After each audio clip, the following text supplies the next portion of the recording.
So it's probably about time to make a video of the new Jeep. I haven't made one yet, but it's a 2015 Hardrock.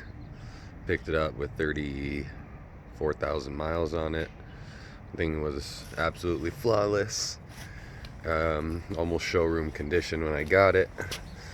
And since I've gotten it, I've done the Metalcloak system on it, the overline system, and I went with the medium standard width flares. I've done the rocker panels, and I've had everything powder coated, not painted, to match the vehicle. And I made these custom B pillars. This is the Metalcloak.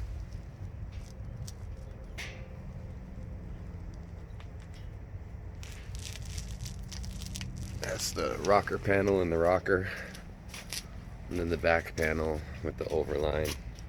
And it came out real good. I mean, you almost can't see, like, if you step back, thing looks factory. It doesn't look all off-roady and shitty. It looks still, you know, really good and factory, but it's way stronger. It's all braced and bracketed.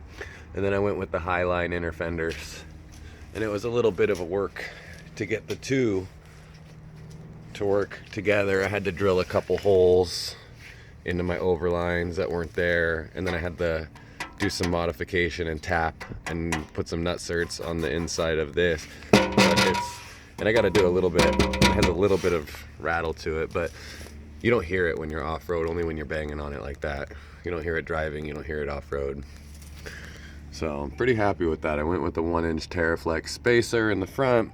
That's all I've done with the suspension.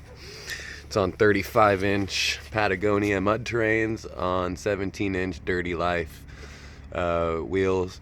And these are the wheels that have the removable rash guard, and then you can put a beadlock ring on there. They're about $60 a piece, and you could turn it into a beadlock. So my goal with this is to probably put it on 38s eventually when these tires wear out. So I'm just building up I'm going to be building up the axles, gearing it, getting everything dialed in so that when I do that, it's already ready to go. Trust the axles, the C's, you know, I'll probably sleeve it. I don't know. I'm not sure if I want to just go 60s on it or just use these for a while till I destroy these axles, then upgrade. It's got the Hardrock steel bumper with a Bulldog winch plate in there supporting the Smittybilt X20 10K synthetic, and a Factor 55 flat link. And this is just some cheap Amazon light bar, but it works good, very, very well. And these are the Maximus 3 mounts. Headlights, DOT approved headlights. They were free. I got those for like as a testing thing. And the fog lights down here.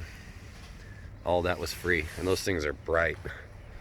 So that's about everything that's been done up in the front. Full overline.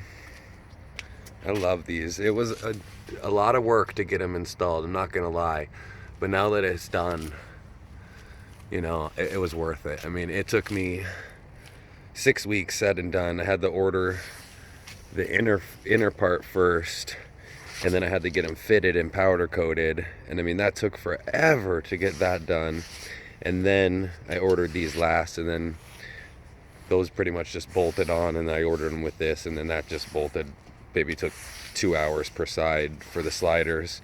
These just bolted on. For the back, it's the Smittybilt. It's the, it's the HD pivot tire carrier with the JKS license plate delete. There you go.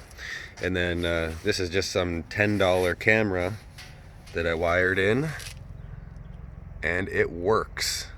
$10, man. Plus, you know, I use the OBD2 thing, plug it in, and then the app JScan to unlock the backup camera. Boom, works fine.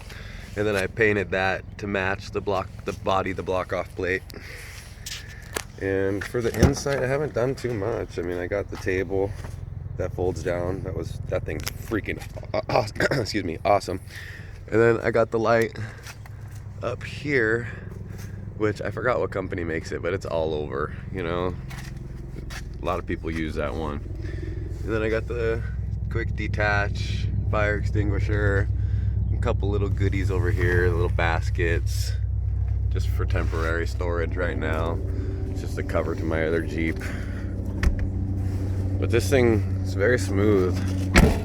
Everything works so good. I love these overlines, you know. And then I got the Bartac seats, seat covers, excuse me.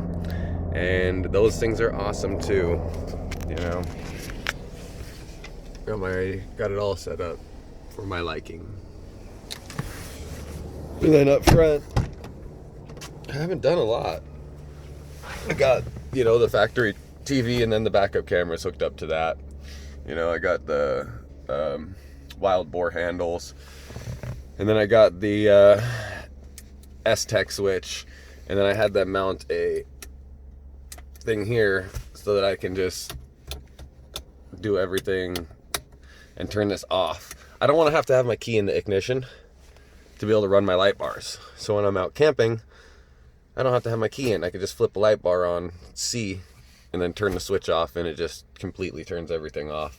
That was like an extra $50 to have them do it. But the rough country one is pretty cool. It does that, has that switch built in. So, you know, if I did it again, I would still go with this one. But for people that don't want to spend that kind of money, there's always the rough country unit, and it is really nice. So yeah, this is where I'm at.